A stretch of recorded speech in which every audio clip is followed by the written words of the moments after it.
We're talking with great sailor, one of the best in the United States ever produced. We're talking with Peter Eisler, who is the five-time America's Cup fighter and two times with Stars and Stripes as a tactician for Dennis Conner. Am I correct on that? 4 times with Dennis Conner with Stars and Stripes, and I was usually navigator, but always in the afterguard somewhere. Yeah. Well, we appreciate coming on Inside Great Lakes Sailing. We're just kind of doing some shows with guys who have some backgrounds, and maybe for you, we can start. It's always easy to start at the beginning. So you're an East Coast guy to start with. Am I correct? Yeah. Yep. I grew up in, learned to sail in Rowayton, Connecticut, Norwalk, Connecticut, out of the Norwalk Yacht Club, and I came from a family that were non-sailors. And luckily, when I was 13, my family moved across the street from a really, really avid sailing family. In fact, the father was one of the editors of what is now Sailing World magazine. And he suggested to my mom that maybe the boys would like to try sailing. And he twisted some arms at the Norwalk Yacht Club and got me into the junior program. And I loved it. When was the first time you got hooked? When did you know that this was a lifetime commitment? You know, I would always love being on the water. I love boating and everything about it. But you know, getting out on the water and sailing, whether it was the social aspect or the competitive aspect, or just more of the nature and the power of the wind and being on the water, all those things, they hooked me pretty quick. I wasn't a star right away, and I was a few years behind my peers, so I struggled a bit in the first year or so, but I still had a great time. And by the time I was graduating high school, I was fully hooked and trying to figure out a way to design my life around sailing, even though back then I wouldn't have admitted it. In high school, what were you sailing? What boats were you sailing in high school? Racing. Well, you know, this was back before high school sailing, of course. So it was just junior program sailing. In junior program, we sailed, learned to sail in Dyer Dows, and then graduated to Blue Jays, which are small lightnings, a hard chine boat, and then the lightning class. And this was in really a hotbed of junior sailing and really competitive sailing, which is Western Long Island Sound. And the lightning was a great class because it combined the kids, the older juniors sailed it, but also the adults. So on the weekends, you know, the juniors and the adults would be racing against each other and sailing with each other on the lightning. And I think that was one of the things that really helped out helped us get better and kept the health of the yacht club strong, was we were sailing the same boats, not like today where the kids are in completely different boats than the adults. And then concurrently, one of the kids in the junior program, his father had a 45-foot, what you would call now maybe a Grand Prix race boat for Western Island Sound. And he invited myself and a few of the other juniors, along with his son, to start sailing on the boat. So we got indoctrinated into big boat racing at an early age too. The laser had yet to come out, but it was about to hit the scene, and I was right in the middle of that with Bruce Kirby, the designer, living just down the street. The first laser came to my hometown and home yacht club. There was a 420 or 2 around, so a little bit of experience in trapezes, but for the most part, it was displacement type dinghies and big boats back then. How much time as a teenager did you spend sailing? When I say sandlot baseball, in other words, you just went out and sailed versus maybe being coached. You spent a lot more time. I'm making the point because I think our junior sailors, across the country, don't spend enough time just sailing and not always having to be under, guidance of an adult kind of thing. Well, you know, for me, everybody's different, and as much as I could. My summers, when the junior program was going on, I quickly got to the point where I was one of the, top kids in the program, and so I signed up to be a helper. So in the mornings, I'd be helping teach sailing to the younger kids. And in the afternoons, we had our coaching session with my peers. So wasn't really, but when I went away on vacation, my family had a lake house up in the Finger Lakes, and my grandfather, when he saw that I was hooked on sailing, he bought a sunfish, and I was out on that boat every free minute I could. And back home in Connecticut, when the sailing class season ended and we went back to school, we still get out on the water a lot. So yeah, just messing around in boats is an important thing to do, and the more unstructured, the better, I think. Were you involved in any other sports other than sailing in the early formative years?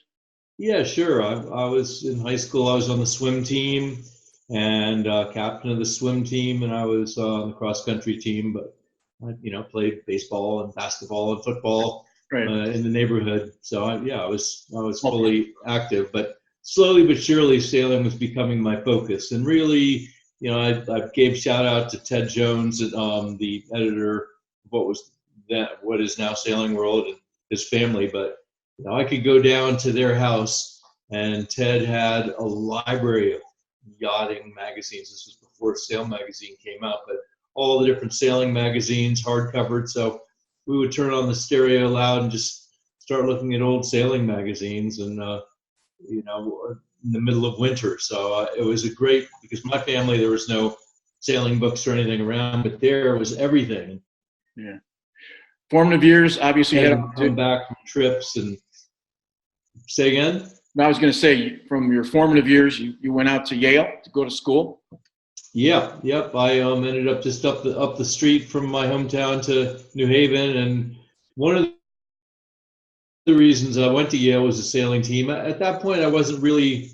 Again, it's not like today where the kids in high school are so aware of college sailing, because high school sailing is really at the level where college sailing was when I was there, in terms of the level of coaching and really the skills that the sailors develop. It's impressive. But I knew there was a sailing team, and little did I know how important it was going to be to me, and remains to this day. But it ended up being the perfect place for me to go. And after a couple tries at keeping going in class, I took a few semesters off. I really got engaged in, my college career was what put me on the map nationally, and gave me a chance to take it to the next level after graduation.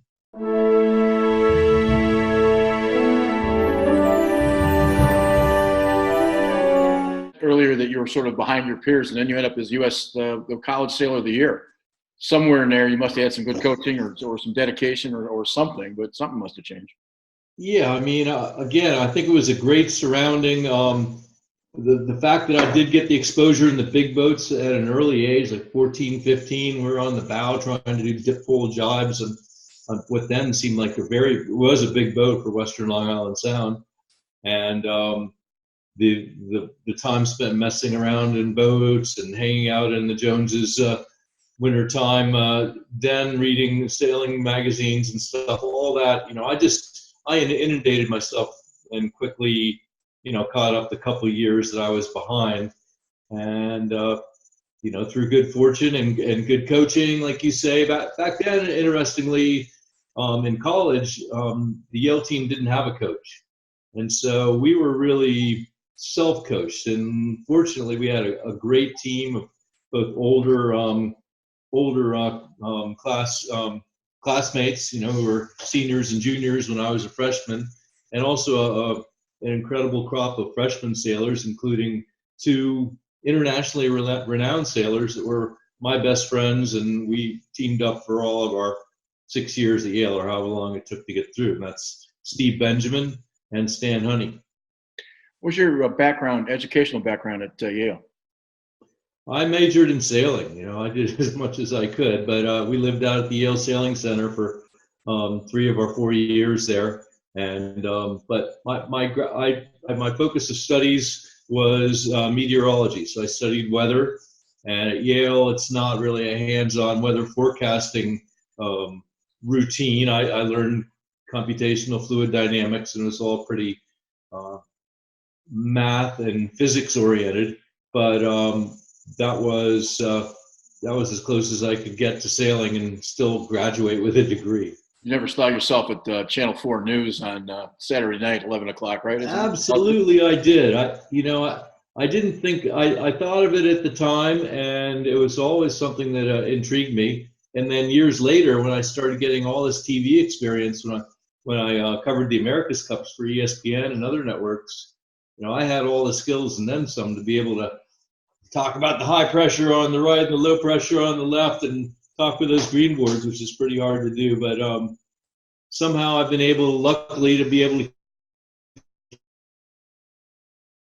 go to work. With your meteorological background, you think that gave you an advantage over some of the guys you competed against, especially on the bigger boats? It's something that I've developed, and I would urge anybody who's into sailboat racing, I mean, understanding weather, or at least having a inquisitive mind about weather and looking at the sky and looking at the clouds, is very important. In this day and age, with this device right here, you can be pretty dangerous in terms of finding high resolution models and getting at least ideas of forecast, different takes on what might happen. And I think that certainly my interest and sort of my expertise has, gone around the sport in a lot of different areas. But my niche right now is navigation and offshore, basically strategizing and trying to figure out where to go, which I think my early training in weather forecasting and meteorology set up a good groundwork for. Although I took, my daughter is in college right now, and she took a Weather 101 course at the local university, and I went and sat in on it, and I'm like, man, I need to take this again. The basics of the adiabatic lapse rate and all the important things. That's really the foundation of weather. There's weather and learning about it, and there's a degree in it from Yale, which I think there's a little difference between those two. Yeah. Well, I'll take it. I'll put it up on my wall. I'm proud of it. You obviously have been a commentator nationally and an author. Sailing for Dummies, if I'm not mistaken, is one of yours. You mentioned earlier that your dad was involved in the newspaper business? No, my dad was a minister. Oh. He worked sort of on the ecumenical side of religion. He worked for the World Council of Churches and local city council of church organizations, sort of helping different churches, different denominations work together on a business side. So not a sailor at all, but he was, as a lot of ministers are, a good speaker. And one of the things that I got interested in when I was at Yale was some of the great lectures that I was exposed to there. I mean, just incredible. Not just me, not even in the weather classes, but in just the general education classes. And something that, to pay the bills and to doing something in the summer, I was teaching junior sailing and giving lectures, and I really enjoyed sharing my knowledge, whatever it is, whether it's sailing or anything. And as that interest has continued on with both of my TV area and the books and the seminars, and heck, somebody calls you up and say, hey, will you help us out, do something and talk about sailing or anything else you know about, I'm happy to do it. Was there a writing bug somewhere? Was there something in that DNA that wanted you to get to be an author? I don't think so. I mean, I got C's in college in all my papers. You should see all the markups and stuff that I got. But I think that my interest in communication and my interest in sharing my love of sailing is very, very important. I felt like, even when I was just out of college, I felt like I had been so fortunate with the opportunities that I'd had just in my short life back then, that I wanted to give back. And the way I could give back is by teaching. And so I think that interest in teaching forced me to get better at writing when the magazines started coming saying, hey, can you do an article on this or that? And then the publishers came, the folks from IDG came and asked us to write Sailing for Dummies. And, I just came out with my fifth book this year. So I'm pretty proud of the fact that even I wasn't a very good writer, I've learned the skills enough to be able to hang in there. What do you like better, writing or broadcast? Gee, they're so different. I mean, writing is like sitting at your computer and looking at emails, and broadcasting, it's like being in a race. I mean, there's all the homework you have to do, but then when the camera goes on, whether you're taped or live, the live is incredible. You've got to perform, and you've got to be, self-aware and have your presentation skills down, and know your stuff. So they're very different, but they're both fun.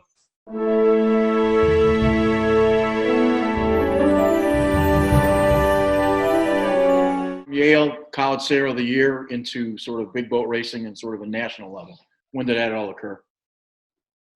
Well, thanks to the Wilson family, who got those junior sailors from Norwalk Yacht Club into that 45-footer back when in my early teens. I was pretty good on big boats, and I started, and I was an okay sailor, so I started being asked by local big boat programs to come on board, and I got an opportunity early on in college to go down and do what then was the big deal in big boat racing. Was the Southern Ocean Racing Conference, SORC, a series of races around Florida and the Bahamas in the wintertime.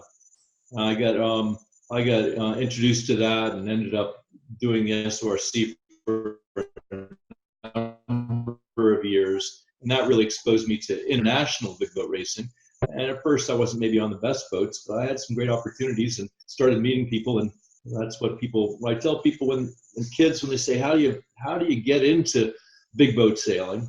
Well, you need to learn some skills, and you need to be valuable on the boat, and you need to make yourself attractive so you get invited back. So as a young kid, you're not going to be the sailmaker. You're not going to be the best driver on the boat. You might be pretty good. You might probably not going to have a chance to be the tactician. But whatever you get a chance to do it well and do it longer. Whenever the rest of the crew leaves, you're still there hosing the boat down, coiling ropes. If something needs to be moved or winches need to be worked on, to try to develop skills. And for me, the big boats really opened up a door, and I was enticed by them. Although I'm a big believer in the small boat sailing is where it's at, and the best sailors in the world are the Olympic class and Olympic level sailors that sail the dinghies and smaller boats, because I think that the combination of the physical side and the competitive side is just so intense. But big boat racing has a lot going for it, and I was early on quite interested in it, and that's how I ultimately was identified by the likes of Dennis Connor's tactician, Tom Whidden, and got sailing with him, and that opened the doors. It's who you know, it's not how good you are. And not too long after I was got introduced to Dennis Connor and got the chance to sail with him offshore in one of the SORC series. And I'm still, in my 20s, and that introduction helped me out later when the America's Cup came a knocking. You make yourself irreplaceable, I guess, is kind of what you're suggesting. You just, make sure that you're the guy that everybody wants to make sure that happens. And then when you get the opportunity in the break, you take it. Yeah. You make yourself, if not irreplaceable, you're like, everybody remembers you as being a hard worker. First one down in the morning, last one to leave, first one to, coil the ropes, need to move a sail out from down below to get on deck. Maybe there's a system and that's not your job, but if there's an opportunity to help out and lend a hand, you do it, because that the early bird gets the worm, and the keen sailors and the ones that do work hard, are going to be more attractive. You also need to have sailing skills, and you need to have good people skills to get invited onto big boats. And I'm not here telling kids that getting into big boats is the way to go. I, in fact, normally preach try to stay in small boats as long as you can until you really have to go to work. But it's all true that the the more people remember you, better chance you have to be invited back, because it's a small network out there and it's not fair. The right people don't always get invited to be on the boat, so the best people don't. It's who you meet socially and sailing wise, and who remembers you. That ends up, that late night phone call when somebody needs a pitman or a trimmer. And I said, gee, that kid, we lost our trimmer at the last minute. That kid was pretty good. Let's try that. Sailing with Dennis Connor, the first couple of times. I'm sure you're younger, and he's older than you, I'm assuming. Yes, he is. I'll leave it at that. That's that. I guess here's the question I've always wanted to ask. I want to ask somebody at the level you're at. You're a tactician with obviously one of the better sailors that the country's produced. Is it, as 12-meter boats in those days, was it more tactician oriented in terms of tactics, or was it actually the skipper? Well, at the time I only had the exposure to the one boat, but as I got more experience, I realized that there's a lot of ways to run a 12-meter, a really big boat program, and every team does it a little bit different. It's just like you go to companies, and companies are run all differently. It depends on the skill set of the people and the relationships of the people. In the case of Stars and Stripes, I got plugged in on board with one of the great duos of all time, Tom Whidden and Dennis Connor. And by then they had done a few cups together, and they were like this. And it was like they were one mind. It wasn't skipper-centric or tactician-centric. They were working together. And ultimately, sailing with Dennis, Dennis, he makes the decisions. And what he got from Tom was an unfettered running commentary of what was happening, the big picture, because Dennis had to focus on boat speed. You can't, when you're sailing at that level, you can't drive the boat and look around and do tactics and do everything. Right. So Tom would paint the picture verbally in a way that very few people I've ever met can do. And the tactics part of it, of when do we tack, when do we jibe, part of it was match racing back then. So there's a move and a counter move. So, you're on starboard tack and the port tacker's coming and you're a little bit ahead. Well, everybody on the boat better know we're going to tack on top of them and force them to tack away. And then there's other times when the decision might have to do with looking out at the wind on one side or the other and favoring one side or the other of the course. But yeah, match racing, America's Cup style racing back then was, you were definitely playing in that match racing game where there were moves and counter moves, and Dennis and Tom were very strong at that. But the interesting thing was that every leader, every great sailor I've sailed with, skipper that I've sailed with, does it a little bit differently and asks for a little bit different from their main trimmer and their speed team or from their tactician. Everybody has their own style, and if you try to be a style that you're not, it's not going to work as well. Did you like 12 meters? Did you like sailing 12-meter boats? I love the America's Cup down at Fremantle, and the 12 meters were fun boats to sail. I look at them now. They were sailing this summer. They had a big reunion of 12 meters in Newport, concurrent with the big summertime regatta there. And they had the World Championships. They had about a month-long series, and boy, some of the 12s got all gussied up and were just looking beautiful with new sails and new rigs and stuff. But I was amazed how small they look, because nowadays I sail on boats that are much bigger than that and obviously much faster. But to me, the 12s provided great racing, and that's what engages me. It's you don't need to have the performance to have fun. I love the boat for boat battle that the 12s provided.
people have the experience of 12 meters like you do. You go to Oracle. I've always said that I'm not sure it's sailing when you're wearing a helmet. That said, talk a little bit about the big boats and maybe even talk a little bit about the America's Cup coming up. Yeah, well, um, things change. I sail. Last few years, I've been sailing on an offshore trimaran, a Mod 70. Cool, one design class, like the laser of the ocean sailing trimarans. 70 feet long, 55 feet wide. The thing is just stronger than any human being.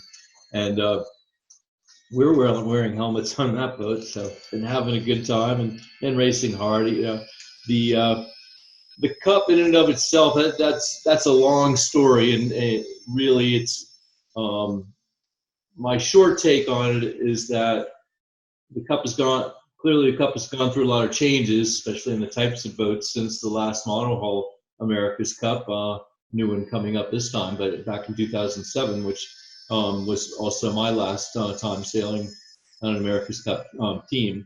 But the last version 5 AC boats, and they're in the sailing community since that time. There's been a lot of discussion over, hey, what's the right boat for the America's Cup? Is this really right? Is this good? And my take on it, very briefly, is that the America's Cup is not really sailing. The America's Cup is this idiosyncratic event, which is unlike any other sporting event in the world, but it's a beautiful thing that should be cherished for what it is, and that is the oldest continuously contested sporting event of any kind in the world. And it's been competed for by teams from all over the world, and remains a vibrant and important event. You might say it's at the pinnacle. It's certainly one of the most important sailing events there are in the world, and it's done so with rules that are written like the duels from the 18th century. You pick the weapon, and I pick how many steps to turn back. You say when to turn and fire.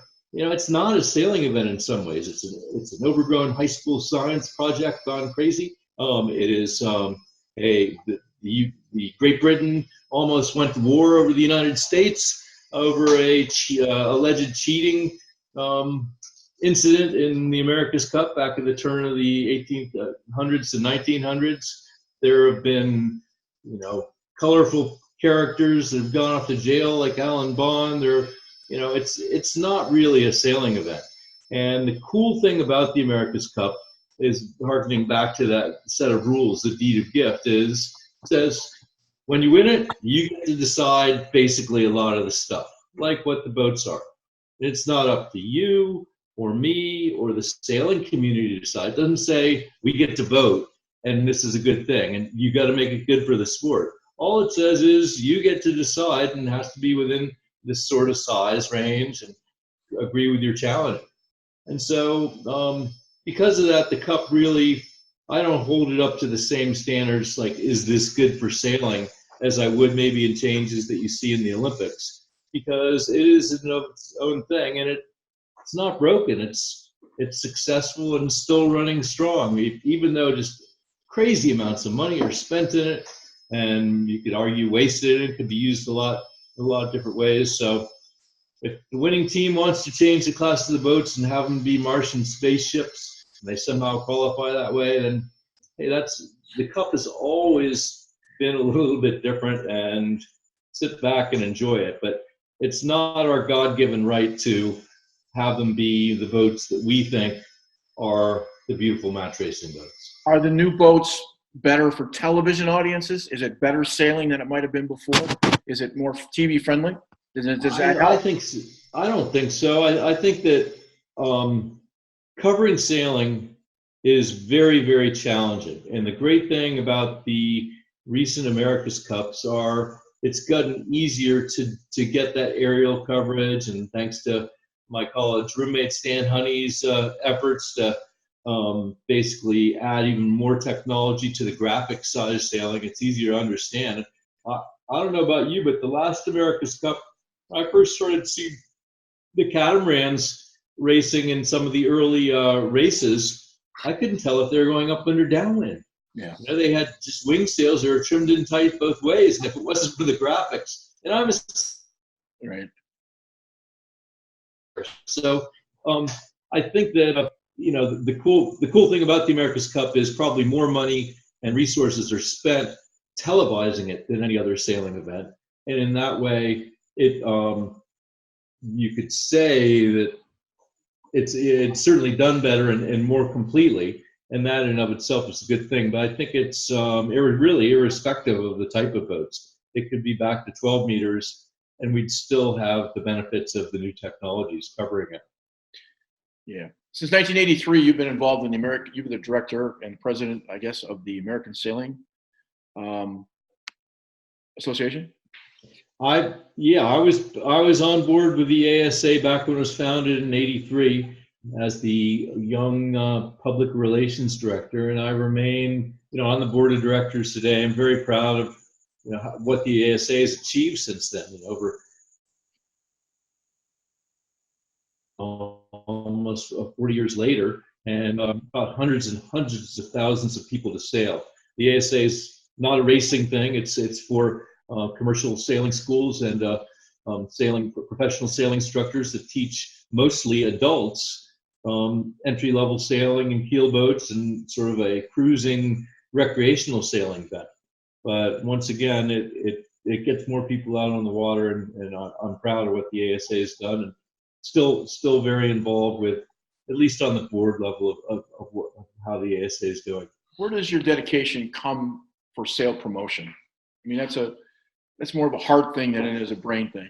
To me, it is. I mean, you're talking with somebody in Michigan who doesn't, you know, we're trying to build a junior program here. But my point to it is you spend a lot of time. You're coming to Michigan, I guess, through North Sales in February to do a seminar. But Yep. Where does your dedication? I mean, I appreciate the fact that you're talking with us, but is it Dad's background as a minister that sort of the example? Because you spend a lot of time promoting this sport and loving that promotion towards what you do. Well, I you know, like I said, I look at my life and the opportunities I've had, and they've been thanks to certain individuals and thanks to a bit of good luck here and there, and the fact that I didn't die when the Rambler flipped over in the Irish Sea, and a bunch of things. But in the end, to me, the sport of sailing has been very good to me. It's given me an incredible life, and now I don't just sail. You know, I play music, I ride horses. In fact, in some ways my sailing is, I probably do less sailing now than I did 20 years ago. But it's always been an important part of my life. It's, you know, most of my friends are sailors,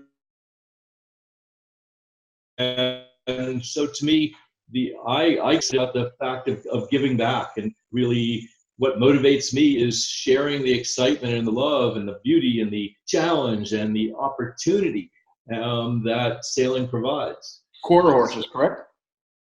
Quarter horses, American quarter horses. And you are you're in. I know you played with various bands. Are you a guitar player? I play guitar and keyboard. Yeah, trained pianist, but I'm a rock and roll guitar player too. We're involved in terms of quarter horses. I spent a lot of time. I lived in San Diego for 15 years, but I spent a lot of time in Temecula. We used to have. We would do a lot of team penning up in Lake Elsinore, up that way, even though I lived in Encinitas. Where do you do your horse riding? Just curious. Well, we started up in the mountains of San Diego, so about an hour east, in Descanso and the Cuyamaca Mountains. And we know all those mountains like the back of our hand and the back of the tails of our horses. And then my daughter got into rodeo. We were doing local gymkhanas, barrel racing, and that sort of thing. And she got picked up by a rodeo team, junior rodeo team, and that sort of took her to the next level, and I tagged along. And now our horses are a little bit closer down in Lakeside, California, and we do trail riding, and we do some sorting and team penning, a little bit, you know, chase around the ropers, and still the occasional barrel race or pole, but it's a lot of it's just trying to get more out of your relationship with your animals. Yeah. 4 horses, that's a challenge. You lived in You lived in San Diego for quite a while. Tell me what you think is good about the Bay and what's good about sailing in San Diego. I spent 15 years there and loved every minute of it, but just your thoughts. Yeah, I mean, I moved to San Diego on the plane ride home from when we won our first America's Cup with Dennis Conner flying into San Diego because we were representing the San Diego Yacht Club. He said, "Peter, what are you going to do with the rest of your life?" And I said, "I don't know. I don't have a 5-year plan." He goes, "Why don't you come to work for me?" And that my wife at the time, JJ, was from San Diego, so that sounded pretty good. A job with Dennis in San Diego, and little did we know that we were about to be challenged for the next America's Cup, and within a year and a half, we were going to be sailing a catamaran in my second America's Cup and winning my second in a row with Dennis as a skipper. But San Diego, as I learned coming in, in my young 30s, is a great place to sail. And the sailors that come out of there, there was one Olympics where the sailors from San Diego won more Olympic medals than over half the nations in the Summer Olympics. I mean, there was Robbie Haynes won a gold. There's like 6 sailors from San Diego that won medals. And even in this last Olympics down in Rio, there are a couple of sailors from San Diego. It's got year-round wind, not a lot usually, but it's pretty consistent. The inner bay is a beautiful big body of water, like a big lake. And then you have the tidal flow, and then out in you have the whole Pacific Ocean. There are days when you get some good breeze and good waves, but normally, the summertime sea breeze tops out at around 12, 14 knots, and then a lot of times it's lighter than that. So in some ways, the light air skills that you learn, both in the flat water in the bay and in the ocean swells outside, are really good skills to have because, honestly, most of our sailboat racing is in light and moderate winds. We'd like to think that we sail in heavy air all the time, but we don't. You spend much time cruising, and then just a follow-up question is: have you spent a lot of time sailing the Great Lakes at all? Cruising, I've done a bit of it. As a kid, when I was doing all those early races on the East Coast, the SORCs, I got involved with delivering the race boats back and forth up to New England from Florida and the Bahamas and Jamaica in the wintertime.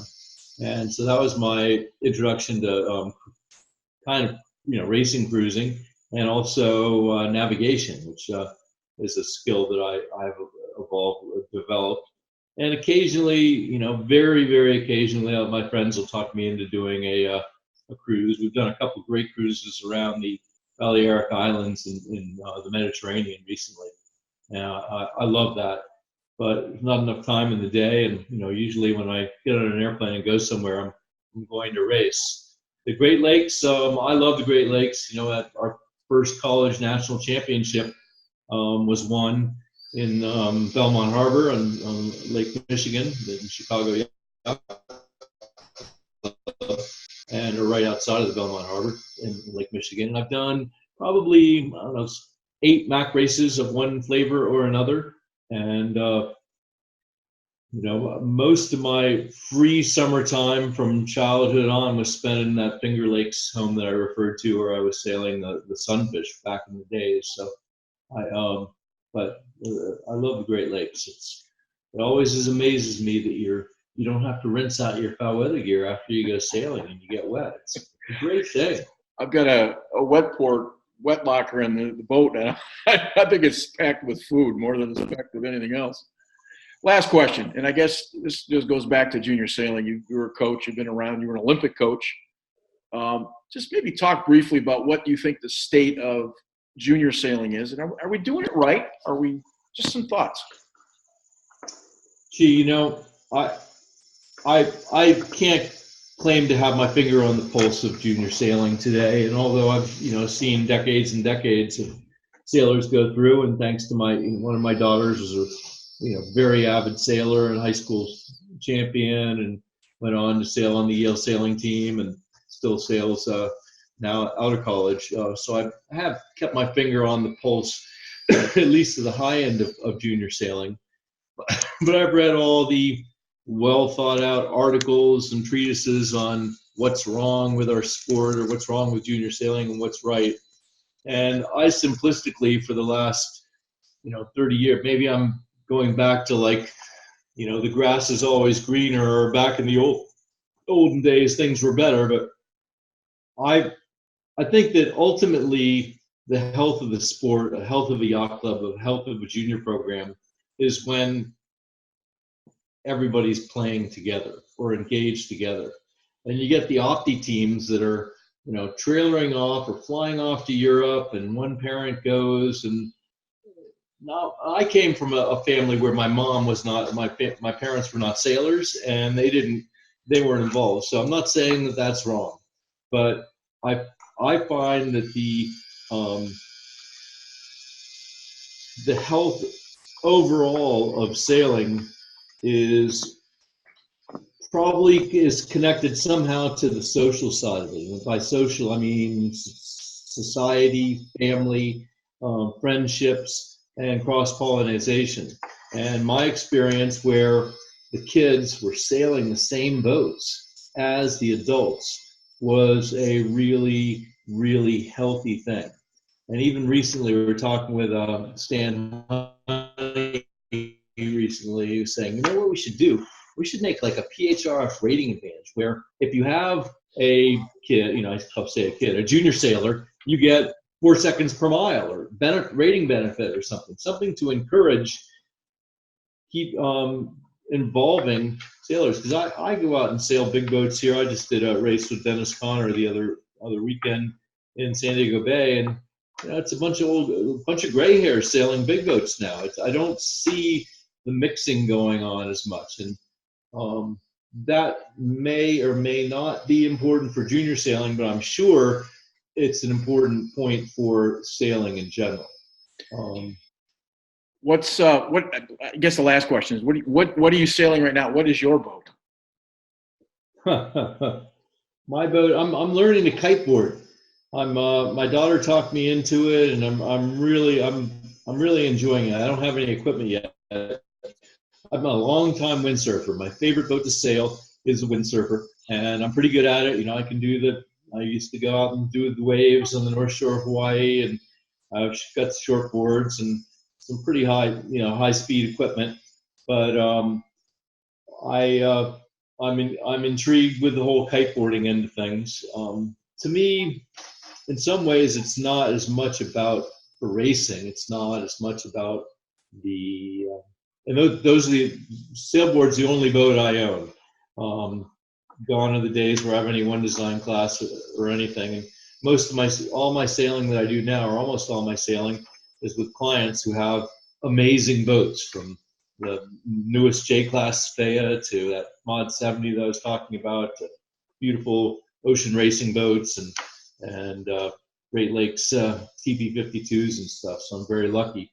But I don't think the type of boat matters as much. To me, I find the races, going to new places, and having new experiences is something that keeps me engaged. But, I don't know. Maybe I'll get a boat someday. It's not on the list. It costs a lot of money to feed those 4 horses. They eat a lot of alfalfa. They do. I had a Hanoverian for about 3 years. Somebody had left this horse and left it at the stable, and I paid the back feed grade on it for a couple of years. And I didn't ride for very long, but I had the same thing. It ate more than what we were at Harbor Island for a long time. So we used to, the horse is way too expensive. So to say the least. Listen, I appreciate the time you've spent with us, and you're coming here into Michigan for North Sails in February? Yes, so I'm coming in February. I'll pull up the date here on the calendar. It's part of the North U program with my good friend Bill Gladstone. It's on the 15th of February, and we're going to do a course on Expedition navigation software, which is a navigation software that I've been involved in for the last 15 or so years. And it'll be hands-on, sort of technical how-to work your software, sort of how to use Microsoft Excel, but it's not Microsoft Excel. It's a sailboat racing software that helps you with the starts and weather routing and everything in connection with the instruments. And then on Friday, the night before, which is Valentine's Day at the North Sales Loft in Detroit, we're going to have a little get together, and maybe I'll play some music. I'll show off some of the bells and whistles of Expedition, but that's open, free, and it'll be for anybody who's interested, not just people who want to learn about Expedition. And you can sign up for the Northview course at northview.com, all one word, okay. Northview. I'll put that information up on the back of this. Just out of curiosity, what's your music?